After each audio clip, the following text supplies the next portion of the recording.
Welcome to the Dividend Talk podcast, episode 153. Irregular Dividend Compounders with special guest, the Kleine Kapitalist.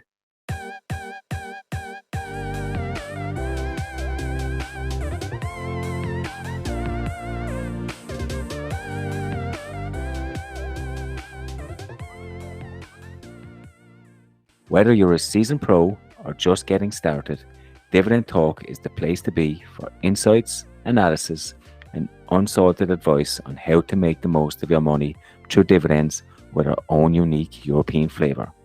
Oh, and don't forget to subscribe to our podcast and join our community on Facebook at Dividend Talk. See you on the inside.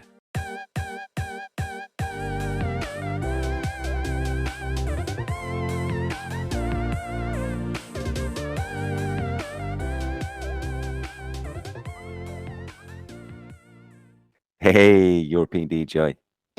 I'm surrounded by a double Dutch sandwich today. How are you? Oh, you're in the middle. Yes, So yes. how are you? I'm good. That used to be what was it? Double Irish and a Dutch sandwich was an old way for companies to avoid tax, if I remember. So Yeah. maybe there's something there. I definitely think so, and they probably saved a lot of dividends via that way in this dividend talk, so it fits really well here. So for our listeners, we have the Kleine Capitalist here. I'm excited. It's the second time he's on the show, but the first time I'm here when he is joining us. The Kleine Capitalist, welcome to Dividend Talk. Yeah, thanks for having me. It was a while, like 2 years ago, and I'm happy to be here. Thanks. Yeah, it's for those that don't follow, you have an awesome blog, but also on Twitter, you always post these amazing charts.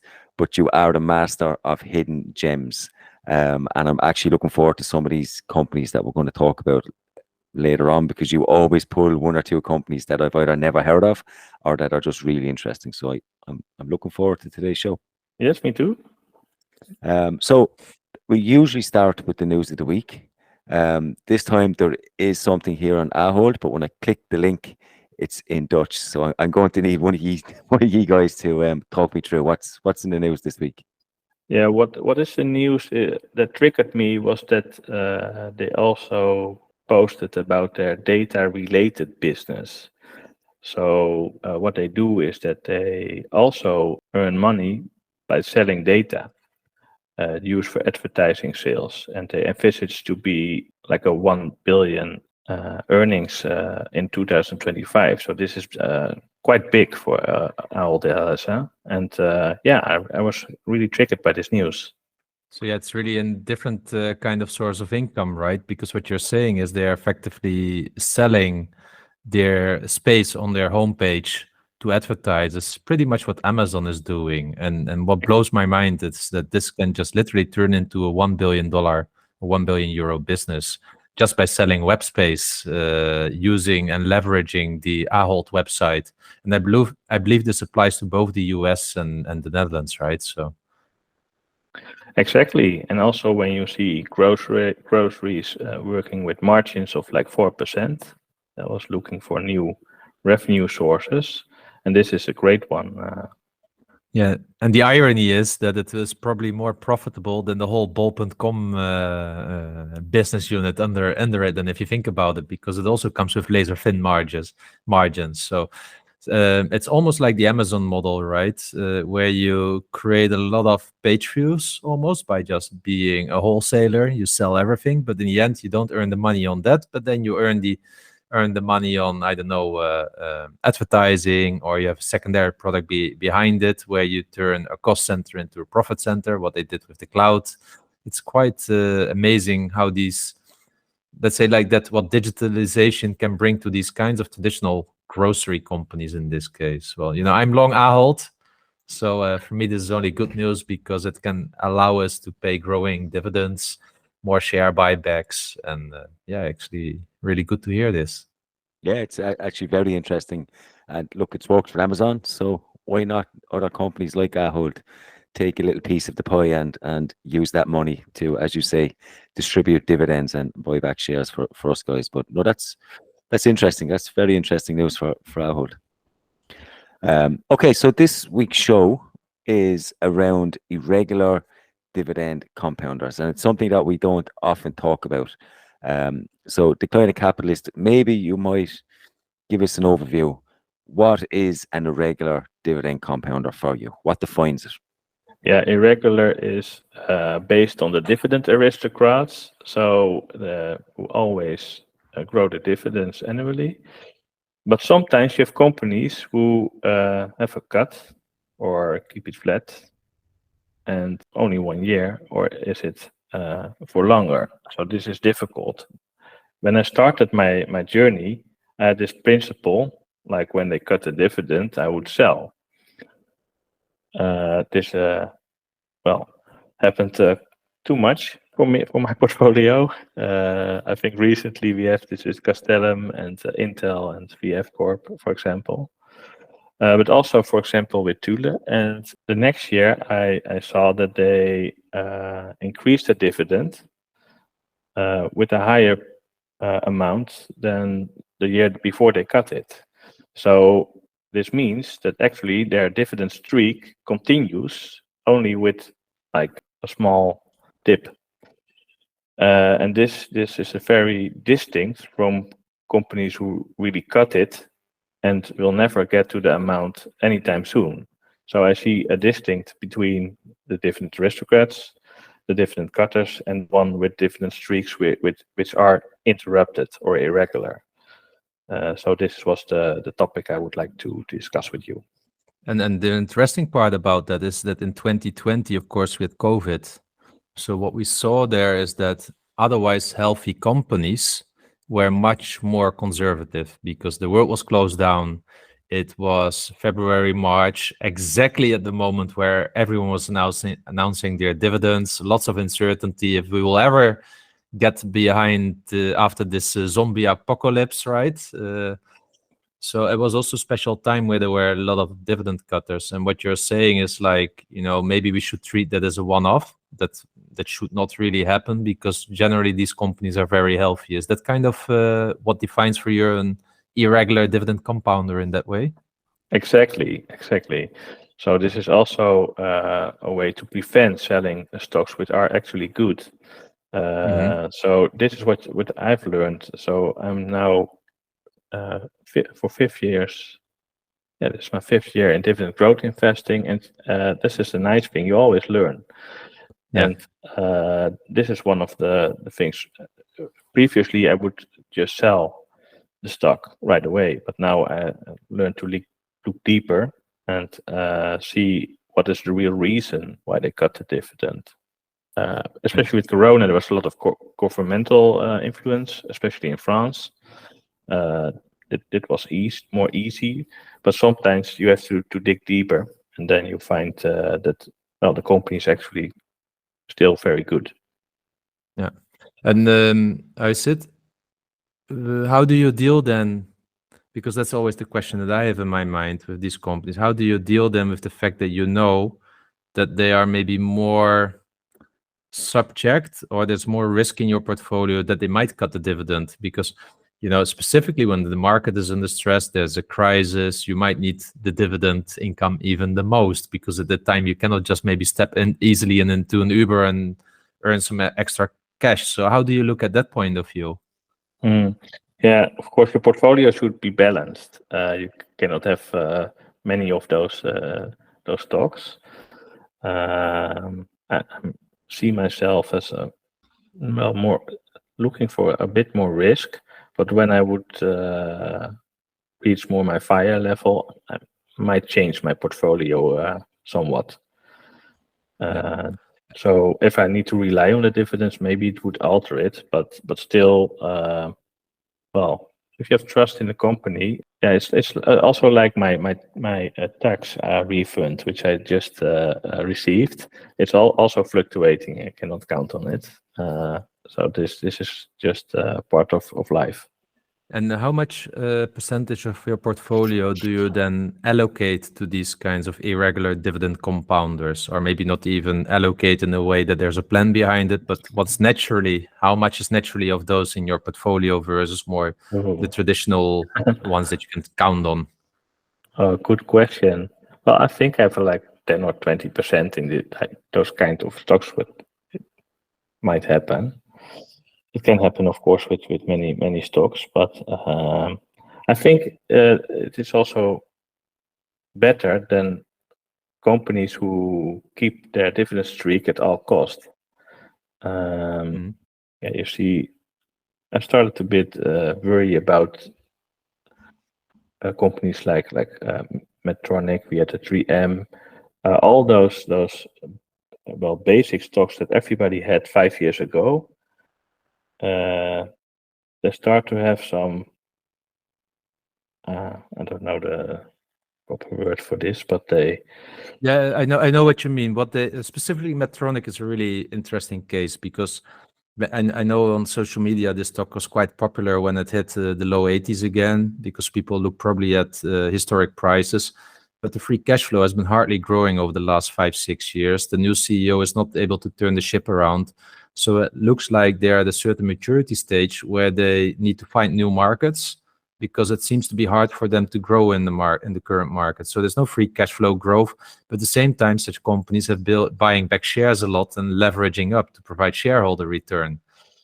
And now with the increasing interest rate environment, this becomes even more cumbersome because their high payout ratio, I believe around 70 or 80%, becomes more under stress because there's less cash flow left after the interest payments, right?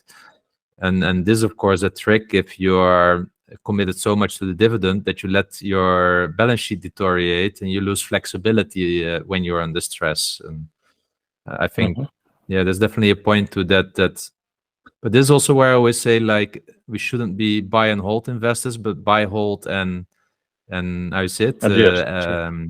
Adjust or evaluate investors. And that's why I keep Medtronic as a relatively small position exactly for that reason, because I don't see a growth catalyst at the moment.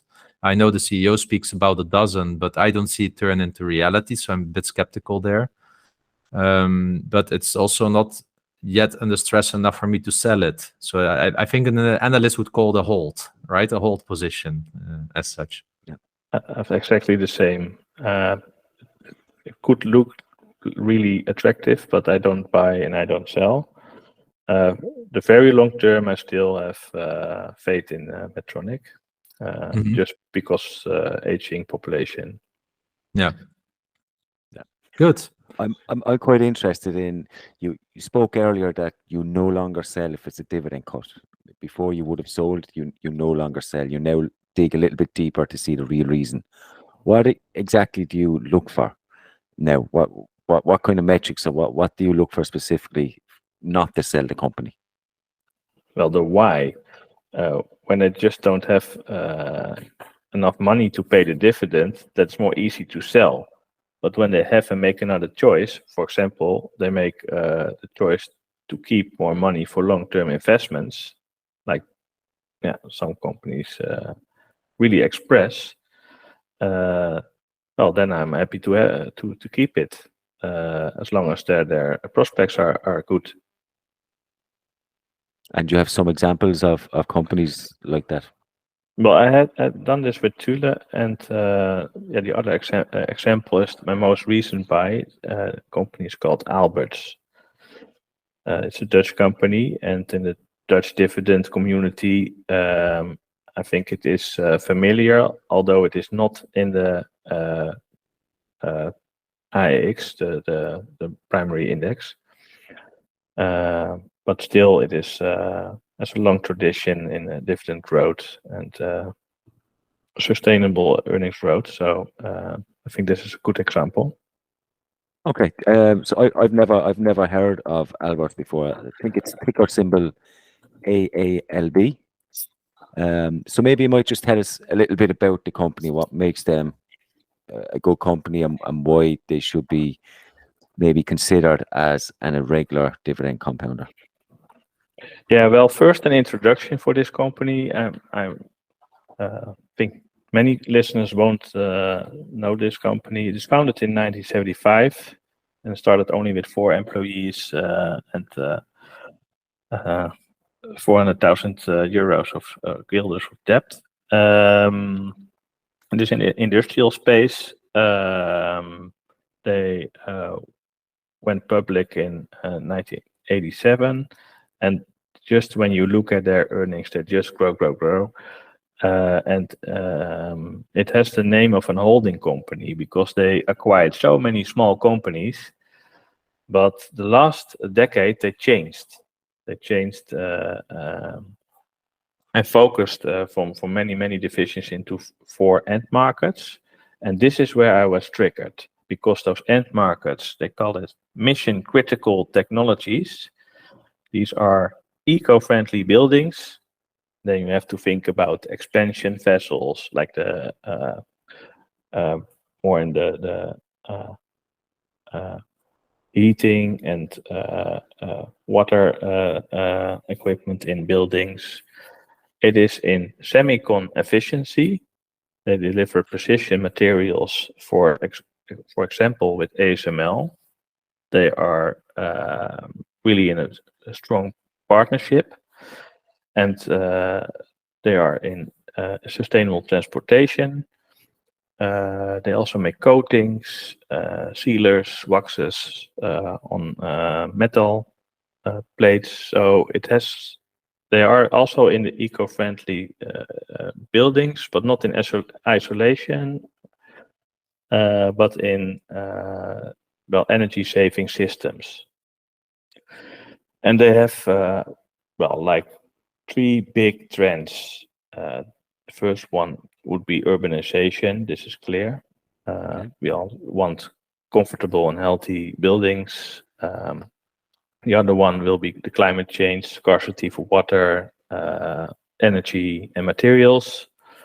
And the Internet of Things, the Industry 4.0 thing, which I described extensively in my Schneider Electric post, which all are beneficial for this company. And when then I look at their the business model, how they work, that's really about innovation, high margins. They preferred above high earnings, strong partnership. They have really unique products, pricing power, and also very attractive valuation. So this is a clear buy for me.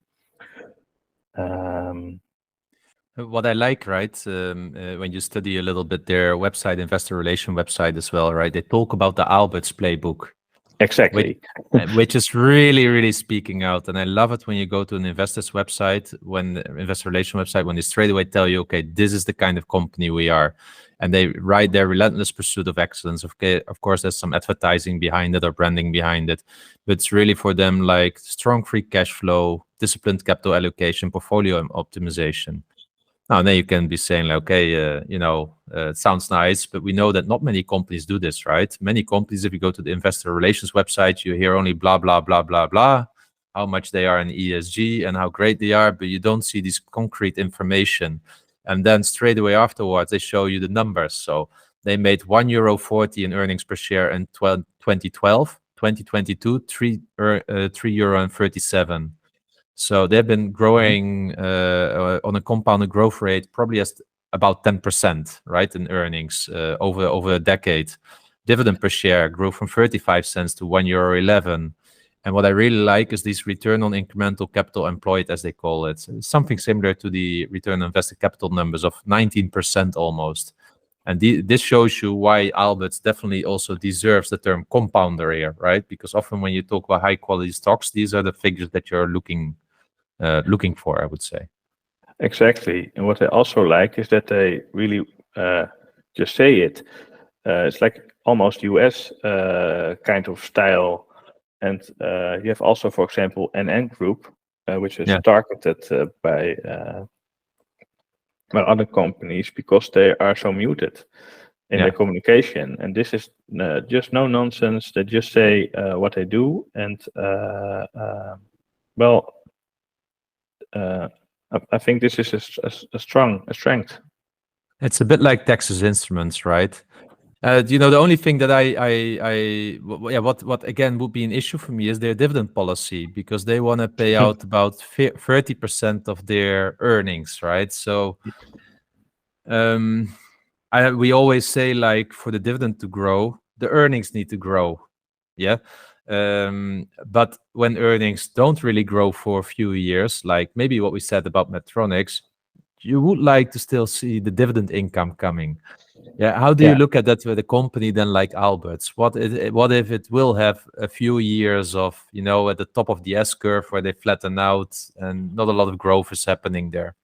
Now, that could happen. For example, their biggest segment is the sustainable buildings, almost 60%, and contractors can go bankrupt. We have this whole slowdown in real estate projects. So this is the biggest risk that I see. But I can see through it because I see the other three divisions and they grow like hell. And I see the trends, I see what they do, I see they invest, I see they have partnerships, I see that they can grow with those kind of companies like ASML, Applied, ASME. So this is I've got trust that this company will grow in earnings like they do, not for 10 years, but for 45 years with 10%. That is their track record. Yeah. And can you maybe explain a little bit more then about the other business units? Because indeed, if 60% of one business unit is subject to the real estate market, that sounds like high risk. And we come of a 15-year like non-stop growth almost, right? For some of the real estate, if you take it from the bottom of 2009, let's say. So yeah, I'm curious to the other business divisions. Yeah, so I already mentioned the semicon efficiency. This is highly precision materials and fluids, controls, measurements. This requires high skills and experienced teams. So they have really strong, I call it partnerships with those customers. It's not easy to get there. So this is really looking very good. Then they have the industrial niches. I already talked about the coatings, the sealers, and the waxes. For example, this is a bit technical about metal plates. But what you need to know is that they have a really unique proposition. They spent a lot on innovation and go really for high margins and can keep up with those innovation spend. So and when you look at their valuation, it really don't look like an innovation company. So I think it's a hidden gem. So can you maybe explain a little bit more then about the dividend profile at the moment? So what is their dividend yield at the moment? It is 2.8 or 2.9%, if I am correct.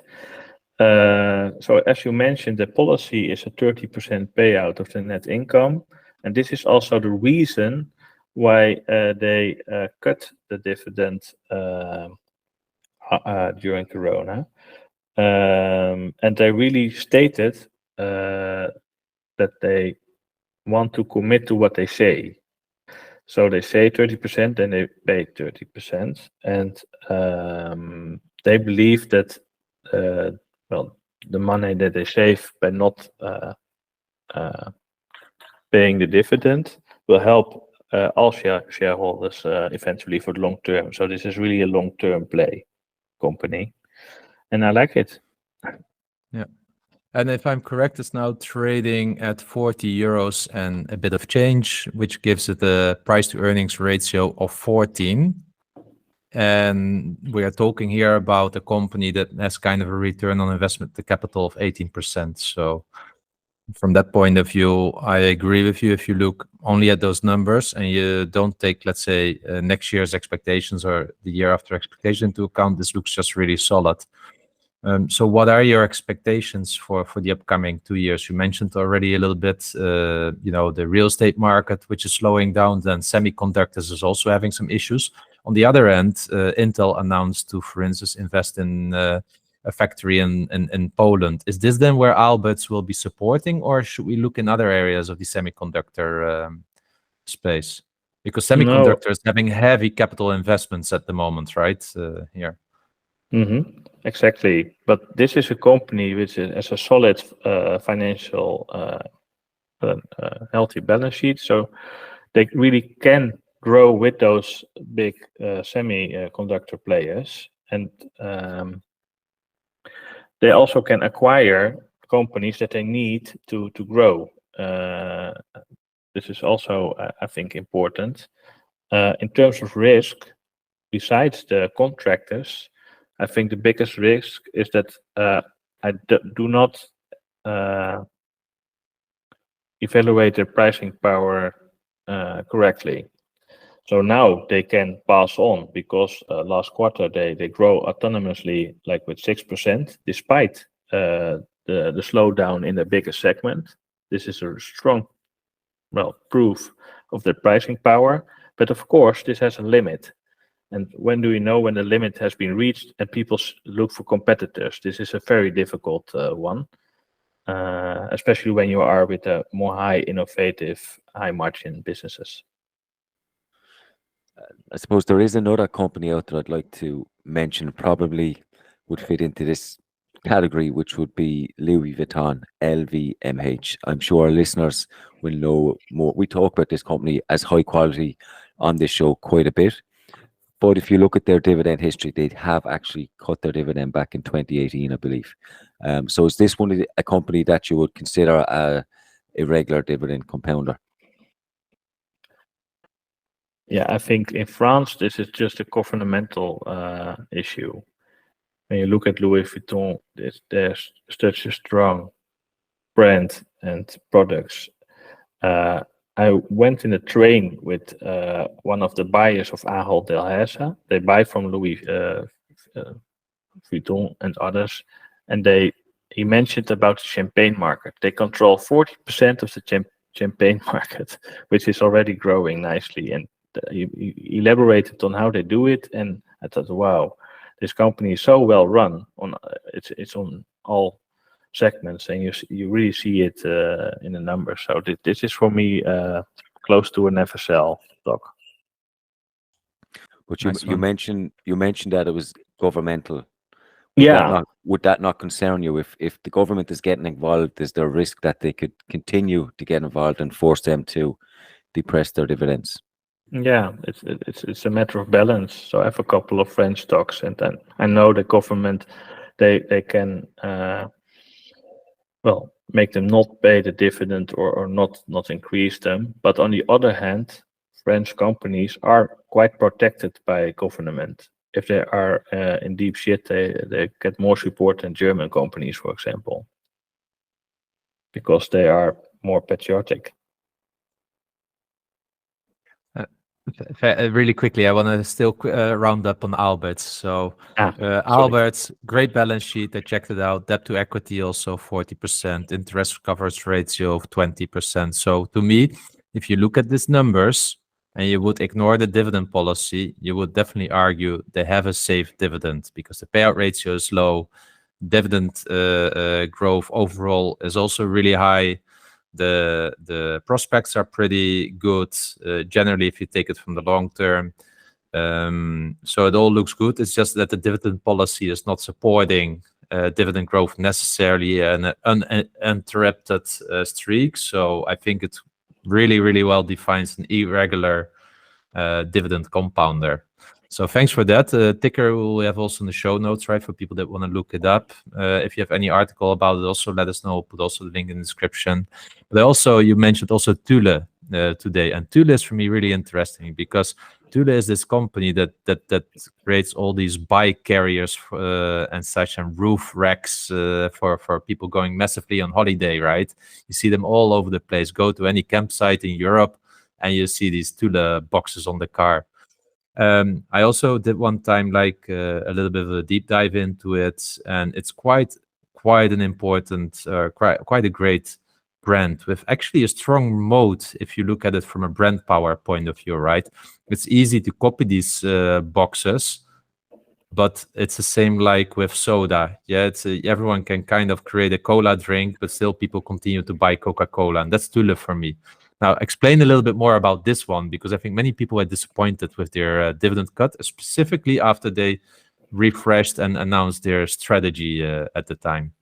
Yeah, but the reason is exactly the same. They also don't have an explicit progressive dividend policy, also a percentage, and that's what they do.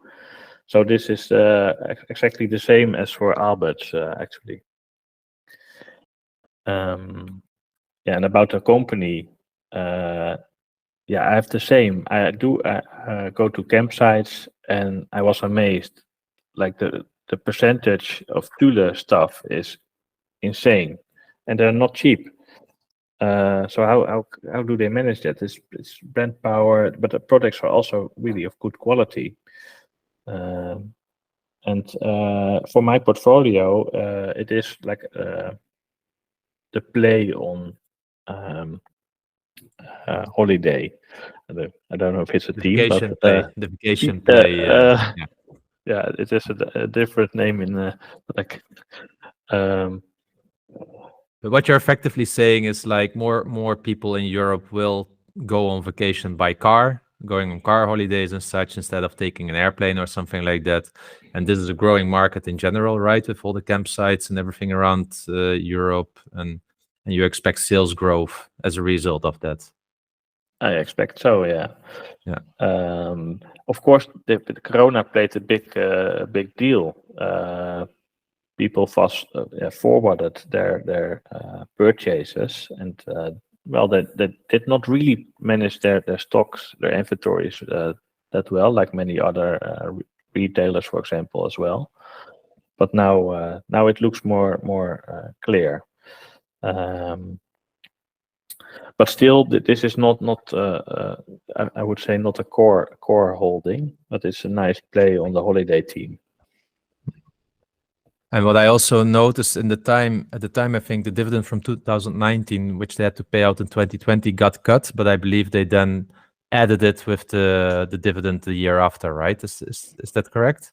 Exactly. That is why I also think this is a regular dividend compounder. So when you really look through it, you can still see their dividend is growing every year, although not every year. Yeah, and I think also a nice example. And if you look at 2022, right, Thule at the top in January 2022 was trading for 528 Swedish crowns because it listed on the Swedish stock exchange, and then it crashed all the way to 202 Swedish crowns in October last year, and now it recovered to 300. It has a PE ratio of around 30 and a dividend yield of 3%. How do you look currently at the valuation of Thule, and what are you doing with this company? Are you buying more? Is the hold? No, of course, I regret not buying at 200. I had a buy order at 200. Not. But no, I don't think it is now undervalued. Actually, maybe a bit, but market forecast is difficult. Yeah. So I would not buy and would not sell. Yeah. Well, thanks. So we discussed now actually two stocks that we call irregular dividend compounders, right? And we also know about LVMH, and there are a few others. And I think it's a really interesting topic, specifically from European stock point of view, because the dividend policies look different. And my takeaway is from your story is like, look at high quality companies, most and for all, and if they are able to grow their cash flow and earnings, and they do pay a dividend, and they want to reward shareholders with dividends, then in the end it should grow over time, right? And that's what you're saying, and that's why it probably deserves the term compounder here. Exactly. Yeah, it's a bit too how is it? Gives me a bit too much shivers to define my whole portfolio like that. But you did inspire me that maybe in some cases I could close one eye from time to time if it's really worth it, but I would never make it a large part of my portfolio because my intention is to live off dividends, of course, in let's say 5-6 years from now. And if this would be impacting my dividend income by 5 to 10%, that's a lot, specifically if I would first go for a slim fire instead of a fat fire here. So what I mean with this is if I go on the exact expense dividend cut over point, then I cannot afford any dividend cut. And then it would be a bit too much risk for my liking. But other than that, it really opens up for more high quality companies, I would say. How about you, Derek? Yeah, I'm quite similar. There are some really quality companies there, but like you, my plan is to live off dividends, and I like repeatable and regular. Irregular it can be good as you said, but I like predictability. So I tend not to I would tend not to go with companies like Tula or Alberts because I know the quality's there, but I can't predict what my dividend income will be, and that would be a problem. Yeah, but from the other side, I feel also a bit like a hypocrite because I have Rio Tinto and BHP in my portfolio. I would not consider them high quality compared to Louis Vuitton, as an example. But they're on the high yield kind of play. Yes. For me, you're getting paid for that risk because you're getting a higher yield. With, for example, Tula, your yield is around 3%. That's way too low for that type of risk. Yeah. So. Yeah. Well, really interesting, the Kleine Kapitalist, and thanks also for bringing this different perspective to the podcast. And I know you have several of them, so we'll definitely also put the link to your blog in the podcast. But you're also a popular person. You were here in episode 55, and I remember your recommendation to for instance, consider Avast, the antivirus. I believe they got purchased and acquired in the meanwhile. But I remember after that, like after you came on the show, like literally a month later, the stock pulled off into the stratosphere, and also it was growing the dividends nicely. So yeah, let's see a little bit what the listeners have to say and what they would like to ask you here. So let's go for the first question, and it's from Koen de Bruin on Facebook, and he wants to know more about Bezi. So he said the company was by far his largest position in the portfolio. He bought some shares when they were at 43 euro. Now at around 100 euro, he sold 33% of the shares, and he will keep the rest for dividend growth in the future. He loves this company effectively. Great catalysts because of hybrid bonding. I don't know what it means, but he does, I think, and a good balance sheet. But he feels it's a bit expensive. So he's just curious to what you're thinking about the stock at the moment. Yeah, I also wrote an extensive post about Bezi. It is a bigger holding for me. I think he did it really well. I also noticed that around 100 euros, and whoa, it has doubled in just a small time frame. But this company, has grown for so many years. Like I made one comparison that they when you bought it, like I don't know, 10 years ago, you could buy it for the price the dividend they pay now. I mean, this is insane. Wow. This is really Irregular 2.0. When you look at their fluctuations, it goes up and down, but eventually when you look at what you get rewarded as a shareholder, this is really insane. I can see them looking at the share price chart, and in 2014 it was trading at 4 euro, and now it's at 100 euro. It just shows how it pulled off. I mean, this is like the compounding curve in extreme, as you're saying, indeed. So you own some, right? Yeah, I own, and this is on the back end of chip machine equipment. And this is also a moat. I think hybrid bonding, they have at least 2 years technological advantage, and they just have a unique position. This is what I like also about ASML, of course. This is not ASML, but also a moat. And Well, I'm happy with their large dividend distribution. It's not really the same like the special dividends. I think you also talked about it, like with Agco, American Financial Group, CME Group, Landstar. I have a lot of them also with the special dividends. It's also irregular. But this is well, a nice addition to my semi chain, because I have a lot of semiconductor plays, and I will not sell it.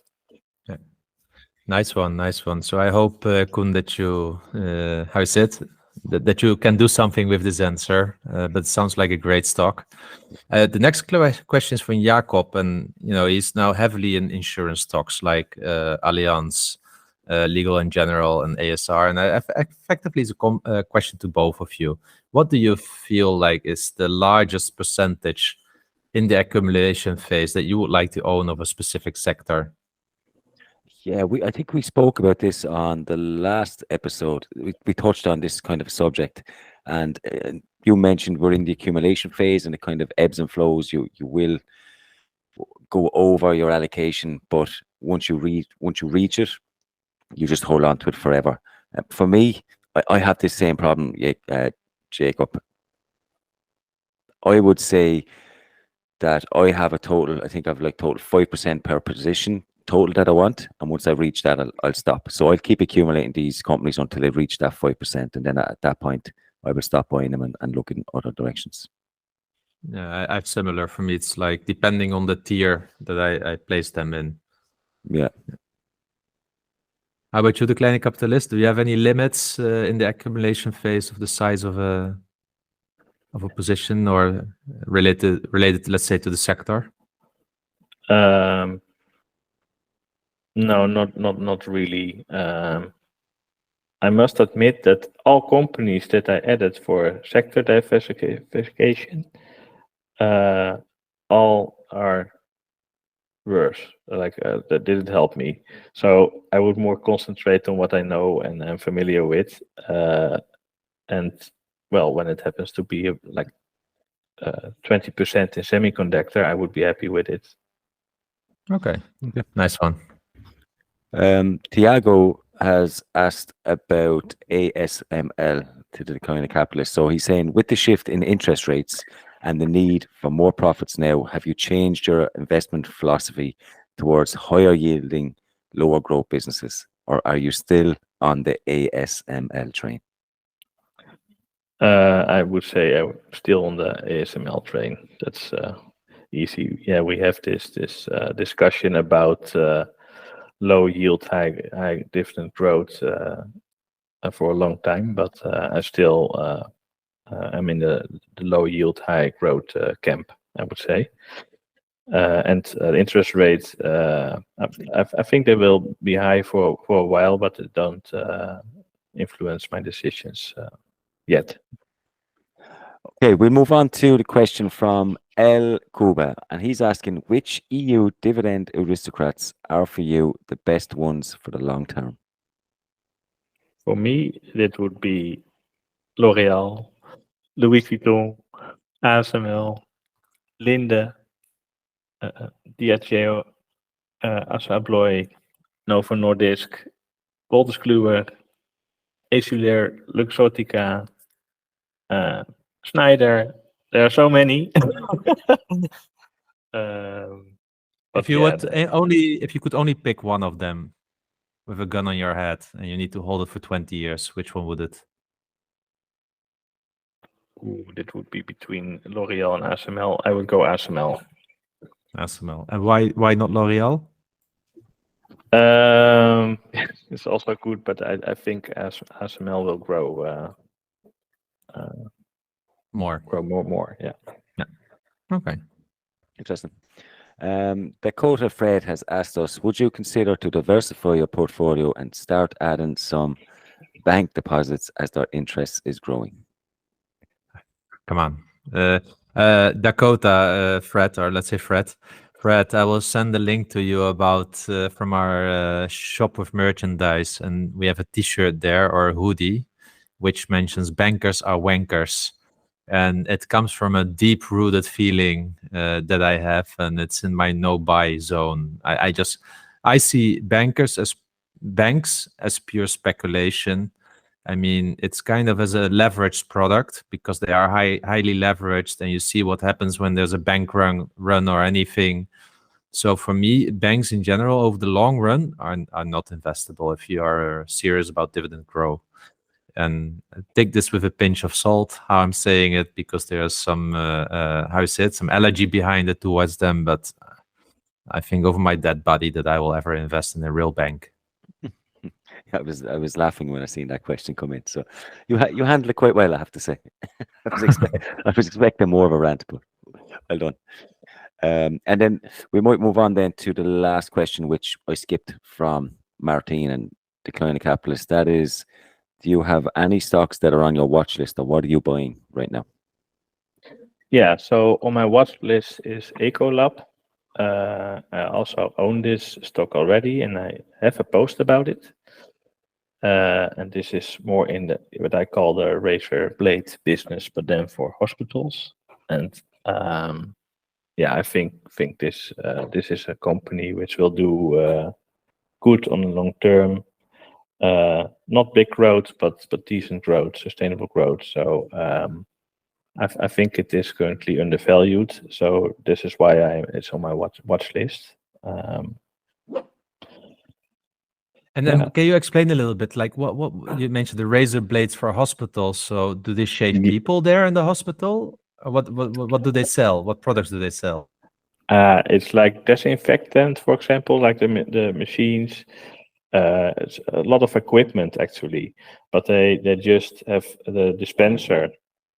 They provide it, and then you have these consumables that you buy. And what I really like about Ecolab is the fragmented market. So they are already the market leader, but only with 8% market share. So they have a lot of potential to acquire other companies and grow. They have the scale, so they are in the best position in this market. So this is why I think this company will do well. So for our listeners, the ticker symbol is ECL, but I'm quite curious, when you say they're undervalued, are you looking at free cash flow? How are you valuing them, or what are they? What metrics do you use to value them? Yeah, most of the times free cash flow yield and return on capital employed kind of metrics. So, but also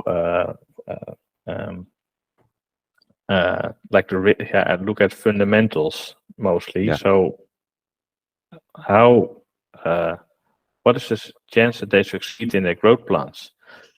And for this company, I don't see that much risk. So this is why I think it's a good investment. Well, then I have just one question that probably many listeners have in their mind by now. Is like, where do you get your stock inspiration from? That's a good question. So the first source is real life. So I think with Thule is an example, but Alberts also. For example, my home is energy neutral. It has those heating pump and floor heating, really balanced, like recouping of heat. Of course, solar panels and stuff, and this kind of thing. It's so comfortable, and it's also low cost for me. And then you start looking how is this made, and what are the companies who build this kind of stuff, and then you end up to do it more for like bigger companies. But this is really at the heart. This is the Peter Lynch approach, right? Oh. Just look around you. Just look around you. Observe the world around you. Look where the trends are. Look at what, for instance, your other half is buying, and what are they talking about, and then check if those companies are healthy companies, and whether they have it in them to continue to grow, right? And that's effectively what you're saying. If you're so much aware and asking yourself, like the chair that I'm sitting on in this room, how did it came to life? And I know that many more people in the world would love to sit in a house like I have, energy neutral, because there's a climate thing going on. That's really the Peter Lynch philosophy, as I took it away from the One Up in Wall Street book, which is really interesting. Yeah, exactly. But this is only one source, of course. This is this is the first, the primary source. I think it's also the thing when you get attached to a company, like you really feel what they do and how it plays in your life. But otherwise, this is also reading. It's in the community, which I mean, and also with Twitter. So there are many more sources. But I think the real life experience is the most important one. Nice. It bodes well with invest in what you know. We always say that on the show, invest in what you know, and what better way than what you experience in real life, because then you really understand what a company does. I mean, how it impacts you, how it impacts the people around you, and I think it's a really good method. But it must be tiring if you're looking around every single day. I wonder who makes this. Are they a good company? Are they a good company? No, and it's also sometimes when you just pass along. I am sitting in a train, past the Ecolab building, and I also have this with Air Products and Linde, industrial gases. It's not for consumers, right? Yeah. But then I see it, and then I just think, why is this brand name here? And figuring it out, and then you sometimes see these great businesses. But of course, time is limited. Sometimes it's also nice to sit in a train and not look at all those numbers. Good. Thank you so much, the Kleine Kapitalist. For me, it's always a pleasure to talk with you. You inspire me so much, and I really also like this thinking of investing in irregular dividend compounders. Like Derek and I said, it's probably not the first thing we think about, but you did inspire me to maybe have some more thoughts about that over the week and see if I should need to do something with this.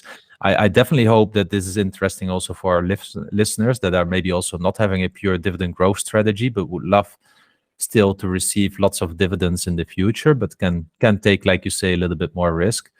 Yeah, and it was your second time on the podcast, so thank you for that. I hope we may also see you a third time, maybe in a year from now again, to see how those irregular dividend compounders are doing, and to hear some more of those hidden gems that you're continue to discover, I would say. So thank you so much for being here. Yeah, sure. It was a great pleasure to be here. So thanks for the invitation, and I hope to see you next year.